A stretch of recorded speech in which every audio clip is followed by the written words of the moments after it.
علامہ اقبال 9 نومبر 1877 کو سیالکوٹ میں پیدا ہوئے۔ اب کے والد کا نام شیخ نور محمد تھا۔ علامہ اقبال نے ابتدائی تعلیم سیالکوٹ میں حاصل کی۔ ایف اے کرنے کے بعد گورنمنٹ کالج لاہور آ گئے۔ ایم اے فلسفہ کرنے کے بعد 1905 میں بیرسٹری کرنے انگلینڈ رخصت ہو گئے۔ اسی دوران میونخ یونیورسٹی جرمنی سے پی ایچ ڈی کی ڈگری حاصل کی۔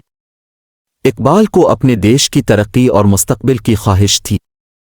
انہوں نے اپنی شاعری کے ذریعے لوگوں کو ایک نئی سوچ کی طرف مائل کیا کہ وہ خود کو اور اپنے ملک کو بہتر بنانے کا کام کرے۔ ان کی شاعری میں عقاد امور اور ترقی کی راہوں کی باتیں شامل تھیں جو لوگوں کے دلوں میں ایک نئی روشنی کی مشعل پیدا کرتی تھی۔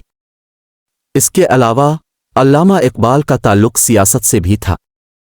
انہوں نے مسلمانوں کو ان کے حقوق کی حفاظت کرنے کے لیے تربیت دی اور ان کو یہ سمجھایا کہ وہ ایک متحد جماعت بن کر قوت حاصل کر سکتے ہیں۔ اقبال نے اپنے دیش کو آزادی کی طرف بڑھنے کی راہ میں بڑی محنت کی اور لوگوں کو اپنی جذباتی شاعری کے ذریعے بیدار کیا۔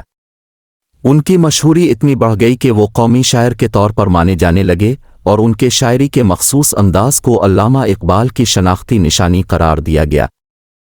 علامہ اقبال کی کامیابی کی کہانی ان کے جذبے، محنت اور عزم کی ہے جس نے انہیں اپنے مقصد تک پہنچایا۔ ان کے خوابوں کو حقیقت بنایا اور مسلمانوں کو یہ یقین دلایا کہ وہ اپنے مستقبل کو بہترین طریقے سے ترتیب دے سکتے ہیں۔ علامہ اقبال کی محنت، عزم اور قوم کی ترقی کے لیے کی گئی قربانیوں کی وجہ آج بھی وہ ہماری تاریخ کے اہم شخصیتوں میں شامل ہیں۔ ان کی کامیابی کی کہانی ہمیں یہ سبق دیتی ہے کہ عزم و محنت سے ہر مشکل کو پار کیا جا سکتا ہے۔